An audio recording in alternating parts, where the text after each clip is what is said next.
এই জমিটা এই মাথার থেকে ওই নারকেল গাছের গোড়ের থেকে এদিকে যাবেন 125 ফিট, ঠিক আছে?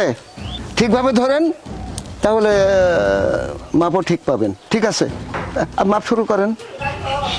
এদিকে যাও আব্বা, ভালো করে কিন্তু ফিতা ধরবেন, এক সুতা যাতে কম বেশি না হয়, পরে কিন্তু এক সুতা নিয়ে কিন্তু ঝগড়া মারামারি হয়ে যাবে কিন্তু এই জায়গায়, বুঝছেন কিন্তু? আরে বাবা ঠিক আছে, 2 সাল তো আমারই নাকি, 100 তো কম বেশ করবো না, আর যদি কম বেশ করি সেটা তো ড্রাইভার আমারই নিতে হবে, তাই না? 125 ফিট কি ধরা হয়েছে?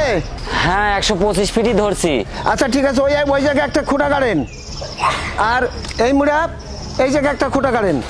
আচ্ছা, ওদিকে সব কমপ্লিট তো, তাই তো? হ্যাঁ কমপ্লিট। আচ্ছা, এই আপনার বাড়ির ভিটা 3 বিঘা, তো ওই আর একটুখানি জমি নাকি কোন জায়গা আছে, সেই জমিটা দেখাইলে ভালো হয়। কতটুকুন জমি? হ্যাঁ আমিন সাহেব, এই যে পুকুরটা আছে